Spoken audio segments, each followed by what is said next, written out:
Bismillahirrahmanirrahim. Today we are going to talk about another very important neonatal topic, which is generally called birth asphyxia. We also call it perinatal asphyxia, and it's also known by its pathological name hypoxic ischemic encephalopathy.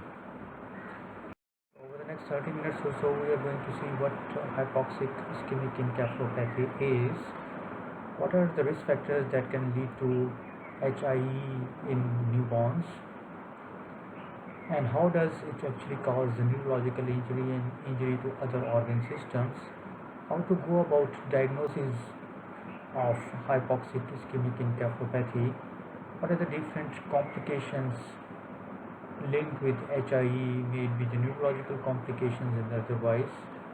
We're going to have an overview of the management of HIE and what would be the outcome of neonates suffering from perinatal asphyxia or HIE. So as the name suggests, hypoxic ischemic encephalopathy, it's two important components here, hypoxia and ischemia. And as we very well understand from our knowledge of pathology, hypoxia is actually decreased arterial oxygen concentration. And ischemia means that there is decreased blood flow to the cells, and remember that blood is the one which takes oxygen and the important nutrients to the cells to maintain their normal function. So if there is decreased blood flow, there would be insufficient supply of metabolites to maintain the normal function of the cells. So this combination of hypoxia and ischemia, when leads to brain dysfunction, this is what we call hypoxic ischemic encephalopathy in the context of neonatal care. Remember, this is one of the most important cause of permanent damage to CNS tissues, and if the damage is severe enough, this may lead to neonatal death really early on, or cerebral palsy in the long term, or even developmental delay of varying degrees of severity.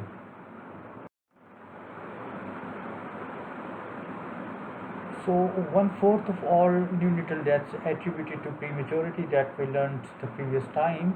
Another 20 to 30% of neonatal deaths are attributed to birth asphyxia, either directly or indirectly.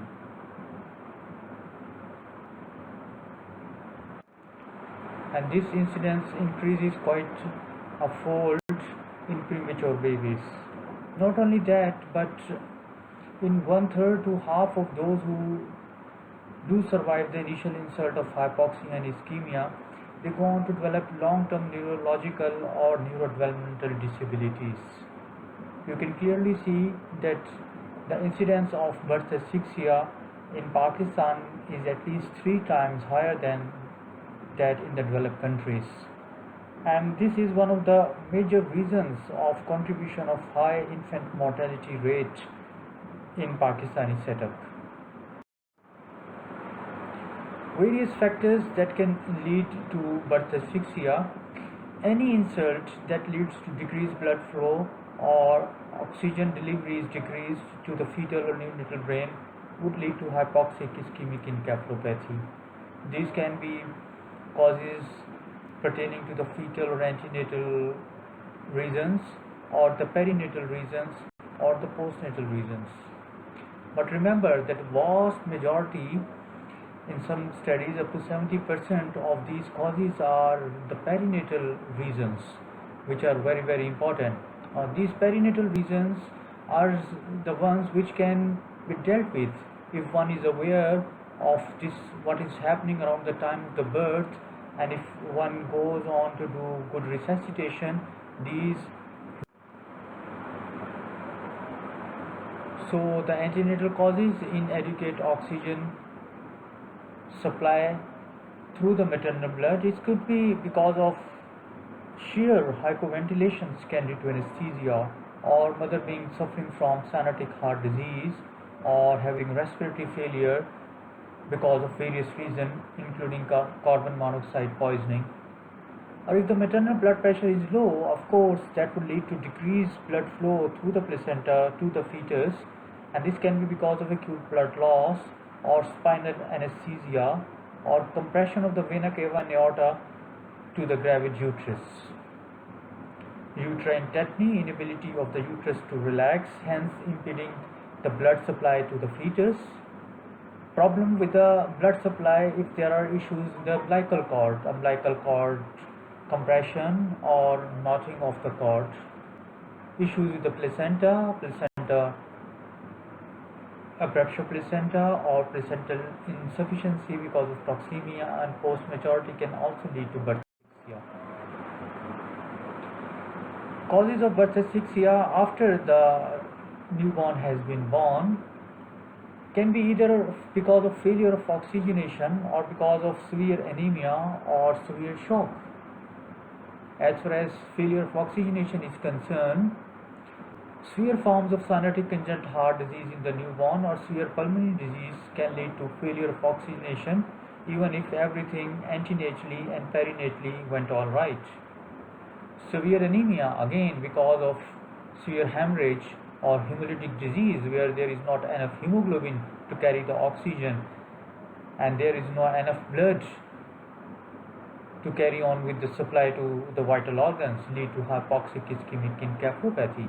Same would occur with severe shock where the blood supply to the organ is not met, overwhelming sepsis, massive blood loss, intracranial hemorrhage, or even the adrenal hemorrhage. So if we look at the risk factors which can lead to birth asphyxia, there are maternal risk factors, then there are placental risk factors, and there are fetal risk factors. If we look at the maternal risk factors, we all understand that eclampsia, preeclampsia, hypertension, they can all compromise the blood flow through the placenta to the fetus, leading to hypoxic ischemic encephalopathy. And these are the cases which sometimes may necessitate urgent intervention. Pelvic abnormality, cephalopelvic disproportionate, so common in our setup because of the maternal malnutrition, which lead to compromise of fetal circulation and can lead to hypoxic ischemic encephalopathy. Maternal diabetes mellitus, nephritis, low blood pressure of the mother, again there would be decreased blood supply and it leading to ischemia and the birth asphyxia to the baby. Infections, we have talked about uterine tetany and we have talked about maternal hypoxemia, secondary to cardiac and pulmonary diseases. Of course, if the placenta is low-lying or if there is placental abruptio or if there is placental insufficiency because of so many other reasons that can lead to hypoxic ischemic encephalopathy because of compromise in the fetal circulation. The fetal risk factors, we talked about cord prolapse or cord compression. Very common reason is cord around the neck, especially what we call the double cord around the neck, which actually leads to decreased blood supply to the fetal brain, and that can lead to antenatal hypoxic ischemic encephalopathy, which sometimes may go unrecognized, but if it is recognized, immediate intervention is warranted. Abnormal lie or abnormal presentation, post-maturity in itself sometimes can lead to obstructive labor or CPD and can cause hypoxic ischemic encephalopathy, as would be anemia that we have talked about, congenital infections, cerebral abnormalities, not only the cerebral abnormalities, but I would like to mention neuromuscular abnormalities. Even if the antenatal history remained alright, maternal risk factors were not there, there were no event around the time of the birth, but if baby has got significant cerebral abnormalities and for that matter neuromuscular abnormalities, baby may not be able to breathe right after the birth, and this may lead to hypoxic ischemic encephalopathy, primarily hypoxemic or hypoxic or anoxic encephalopathy, but of course that would lead to myocardial depression and ischemia as well. One of the very important reasons of neonatal causes of hypoxia that we need to understand and realize. Of course, if the fetus is suffering from significant congenital cardiac or pulmonary defects can lead to hypoxia. So how does hypoxia, ischemia or hypoxia and ischemia lead to the encephalopathy? Because of lack of oxygen supply, there is cascade of events that takes place. Anaerobic glycolysis sets in, leads to decreased production of ATPs, increased production of lactate. This in turn lead to what we call primary cerebral energy failure. And this primary cerebral energy failure leads to one, the metabolic derangements, the metabolic acidosis because of lactic acidosis and hypoglycemia. And they can also lead to alteration in the cerebral blood flow because of loss of autoregulation to the cerebrum as far as blood flow is concerned. Now, once there is primary cerebral energy failure, either the brain would suffer from immediate insult leading to immediate neuronal death and the brain injury, and depending upon the severity of the insult, this immediate brain injury may even lead to the death of the newborn. If, however, the injury is not severe enough and because of its own mechanism or because of the intervention, hypoxia and ischemia resolves, there is normalization of cerebral metabolism. Even in that situation, either there would not be any brain injury and the baby would be alright, or baby's brain may suffer from what we call secondary brain insult, which leads to secondary energy failure. This is very important for us to realize. The initial insult in certain circumstances may not be under our control, so the immediate neuronal deaths may not be averted. However, secondary brain insult is something which is or which may be under our control if we intervene appropriately at appropriate time. Because if we don't do that, again this secondary brain insult and secondary energy failure will lead to brain injury. Now, this failure of energy dependent ionic pumps leads to influx of sodium, chloride and calcium, and there would be leak of potassium from the cells. There would be membrane depolarization. The NMDA receptor activation would increase, and this would lead to increased neuronal damage. The metabolic arrangements that shortly follows include high glycolysis and increased lactate levels, low phosphate and metabolic acidosis, hypoglycemia. There is either increased or decreased cerebral blood flow, and this is because of loss of autoregulation of blood flow to the brain that occurs because of the cascade of inflammatory events that take place because of hypoxia and ischemia. Moreover, this loss of autoregulation may also lead to reduction in cardiac output, and this might be either because of loss of autoregulation or because of myocardial insufficiency. This all leads to hypotension, and this hypotension, as a matter of fact, may lead to involvement of other organs in addition to the brain. Involvement of lungs leading to shock lungs, involvement of kidneys leading to acute kidney failure, involvement of liver leading to liver failure, so on and so forth. So once these changes occur, there is increased capillary permeability that leads to cerebral edema. The severity of hypoxic ischemic encephalopathy depends upon the severity of the primary insult and also would depend upon the initial resuscitation measures and the post-resuscitation care. So if initial resuscitation was not good enough, that may lead to the increase in the primary injury to the brain, and if the post-resuscitation care is not good enough, there might be more chances of secondary brain insult, and this secondary brain insult can lead to involvement of other organ systems as well. So in a full-term infant, this would result in cortical necrosis of the brain. There would be ischemic injury to the perisagittal areas of the brain leading to infarcts, and this may in turn lead to focal seizures and hemiplegia in the long term. In preterms, there would be periventricular leukomalacia, and there might be involvement of the basal ganglia, and again we know that preterms are more likely to develop intraventricular hemorrhages as well. So how do you detect any baby to be suffering from birth asphyxia or perinatal asphyxia? There would be certain indicators that would be present before the time of the birth. So it is very important to identify the potential risk factors for birth asphyxia, and if these risk factors are present, one, we need to try avert the chances of birth asphyxia by the corrective measures, for example taking care of the maternal hypertension or diabetes for that matter, or early intervention, for example in case of double cord around the neck or fetal distress. So identification of risk factor is of paramount importance. Then there would be signs of fetal distress, and these signs can range from fetal bradycardia to the changes in CTG like late decelerations. Ultrasound would be helpful in detecting the decreased fetal movements or thick meconium, which again would be a risk factor for the development of birth asphyxia in the newborns. Lately, the importance of Doppler has been there. The end diastolic flow is very, very important. If end diastolic flow is decreased, that would be a risk factor not only for IUGR but also for birth asphyxia. But if end diastolic flow is reversed, it's a big risk factor, and these babies need to be delivered on urgent basis.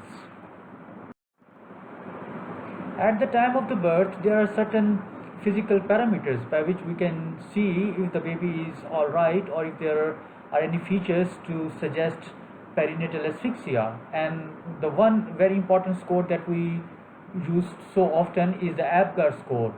The A stands for appearance, P for pulse, G for grimace, A for activity, and R for the respiratory rate. Now, APGAR score is not very reliable in premature babies and those who are very, very small, but it is pretty reliable in full-term babies and those who weigh appropriately. So the APGAR score at 1 minute suggests the need for resuscitation. So in the first 1 minute, one would be doing the normal newborn care, the drying, the stimulation, the positioning of the head, etc., etc. And at 1 minute, one would take the score, the APGAR score, and if the APGAR score is less, that would suggest that there is a need for further resuscitation. And an APGAR score at 5 minutes would suggest that the baby is likely to develop hypoxic ischemic encephalopathy, and APGARs at 15 to 20 minutes actually are more correlated with the long-term sequelae secondary to birth asphyxia. Now this is what APGAR score is: the appearance, pulse, grimace, activity, and respiration, and we take the scores as 0, 1, and 2 depending upon what the appearance is. If it is blue all over, 0 score. If it is extremities are blue, score 1, and if the baby is pink all over, it is given score 2. Similarly, if there is no pulse, 0 score. If the heart rate is less than 100, 1 score. If it is more than 100, it's 2 score. If there are no response whatsoever, grimace, the score is 0. If there is weak grimace when the baby is stimulated, so score is 1. If the baby cries and pulls away when stimulated, score given is 2. If there is no activity, baby is flaccid, the score given is 0. If there is some flexion of the arm, score is 1. And if the arms are having good flexion and legs they resist extension, the score given is 2. Similarly, if there is no breathing at all, score is 0. If there is irregular breathing or gasping, which so often occur in newborn babies, the score given is 1. And if there is strong cry and baby is breathing appropriately, the score given is 2. So depending upon the total score, a score of 7 to 10 suggests that the baby is normal and no further resuscitation or observation might be needed. But if the score is 5 to 6, this is a mild birth asphyxia and the baby might need little more observation. If the score is 3 to 4, it suggests a moderate birth asphyxia and baby need to be taken to the neonatal care unit and need to be given initial management. A score of 0 to 2 is severe birth asphyxia. Immediate resuscitation measures, maybe intubation and other things might be needed for these babies. Now, the other thing that one need to understand is that based on certain clinical parameters apparent in the newborn baby, the sensorium of the baby, the activity of the baby, neuromuscular control, the primitive reflexes, the sucking, moro, and the tonic neck reflex, involvement of the autonomic system as evident from the size of the pupils, response of the pupils, the heart rate, and the seizures, one can stage the birth asphyxia in stage 1, stage 2, and stage 3. So a child who is deeply comatose would fall in stage 3. Similarly, if there are no activity, stage 3. so on and so forth. So the initial stage 1 can be reversed with appropriate management, but if no appropriate management is undertaken, the baby may go on to develop stage 2 or stage 3, and of course the prognosis would vary. Babies with birth asphyxia can have a host of complications, not only involving the brain leading to encephalopathy, but acute complication involving the kidneys, acute tubular necrosis, respiratory distress syndrome, meconium aspiration, pulmonary hypertension, so important and so difficult to treat in babies with birth asphyxia. They may go on to develop apneas and pulmonary hemorrhages, myocardial dysfunction we have talked about. We have talked about the involvement of gut in the form of necrotizing enterocolitis or gut ulcerations.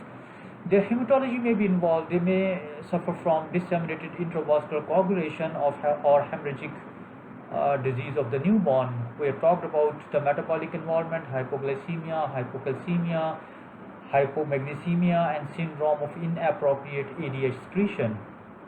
The liver might be involved with the raised liver function test and the amylase. As far as management is concerned, the prevention is better than cure, as we always say. So it is the prevention that is needed. And once the baby is born, the other most important thing is the neonatal resuscitation. The appropriate neonatal resuscitation at the time of birth is going to avert 70-80% causes of perinatal birth asphyxia. So these are the two most important things. If the baby is born with whatever degree of severity birth asphyxia, general supportive care would be needed. We have talked about thermoneutral environment when we talked about prematurity. We need to monitor the vital signs and make sure that the input-output record is matched. Need to sometimes place a nasogastric tube. 1 to aspirate the gastric content, and 2 sometimes to give them the feed. We need to see if there is hypoglycemia or not. We need to monitor that and manage that. Blood gases to look for metabolic acidosis. Most of them would need oxygen therapy. Soda bicarb sometimes, not always, would be needed if the metabolic acidosis is very, very severe. Sometimes we might end up giving them soda bicarb, but that should not be routine for mild to moderate cases of birth asphyxia. We need to maintain the fluid and electrolyte balance. Antibiotics would not actually be helpful in birth asphyxia as such, but if birth asphyxia is secondary to the neonatal infections or neonatal sepsis, antibiotics would be very important to give. The specific management, neurological involvement in the form of seizures, you need to give them anticonvulsants, phenobarbital being the favored one. You may give other anticonvulsants as well to manage and to prevent cerebral edema, fluid restriction, and sometimes we end up giving them the mannitol. Hypotension with the plasma expanders like fluids or inotropic support might be needed. We might sometimes have to give them digoxin. We need to treat hypoglycemia, hypocalcemia, and hypomagnesemia. Acute kidney injury needs interventions and management, as does involvement of the gut. If the baby remains in apnea, the baby would need intubation and ventilation, but what we call intermittent positive pressure ventilation. We need to aspirate meconium from the trachea if there is apnea at the time of the birth. Now, the guidelines regarding meconium aspiration, they have changed. Previously we used to say that any baby born with thick meconium right at the time of birth, before the baby takes first breath, pass down endotracheal tube and aspirate the trachea. But now the guidelines have changed. Now if the baby with meconium strain Liker is active and vigorous in breathing appropriately, there is no need to put down an endotracheal tube and do tracheal suctioning and aspirate the meconium from the trachea. Of course, some of them would go on to develop what we call meconium aspiration syndrome with the involvement of the lungs, and they would need respiratory support. Pulmonary hypertension occurs in vast majority of cases of moderate to severe hypoxia, and this is because of pulmonary vasoconstriction, and this pulmonary vasoconstriction leading to pulmonary hypertension can sometimes be very problematic and very difficult to treat. So we treat them with inhaled nitric oxygen and vasodilators. Now, the new thing that has occurred over the last few years in the management of birth asphyxia is the role of therapeutic hypothermia. Now, this therapeutic hypothermia actually prevents the secondary insult to the brain that we talked about earlier on. So, remember, primary insult may not be under our control, but this secondary insult, if managed appropriately, can help in decreasing the morbidity and mortality because of the secondary insult to the brain. So, what we do is that we bring down the body temperature of the baby to 33.5 degrees Celsius for about 3 days. Now, this decrease in baby's body temperature slows down the baby's metabolic rate, and the secondary energy depletion is prevented in this form. This actually would lead to recovery of the brain cells, and this would prevent the secondary insult and the secondary brain damage to the newborn brain. So this therapeutic hypothermia has shown promising results world over, and this is the management. This is the management which is considered a treatment of option in moderate to severe cases of birth asphyxia nowadays. Outcome depends upon the severity and the stage of the asphyxia. Of course, where the birth asphyxia is advanced the stage is, more are the chances of poorer outcome. Mortality we have talked about 10 to 20%, in certain cases maybe up to 30%. However, those who survive may have, half of them may have neurological sequelae, the long-term neurodevelopmental outcome. So the prognosis in stage 1 is excellent, 100% neurological outcome and recovery. Stage 2, 80% would have normal neurological outcome. However, in stage 3, there would be high mortality. Half of them would die because of the insult, and half of them would go on to develop long-term neurodevelopmental outcome, either as cerebral palsy or mental retardation or microcephaly or epilepsy, or subtle changes like learning disabilities, etc., etc. So if there are any questions about birth asphyxia, what it is, how does it cause the insult and injury, what are the risk factors, how do we diagnose or suspect birth asphyxia, the overview of the management, what would be the outcome, you are more than welcome to ask the questions and post your comments. Thank you very much.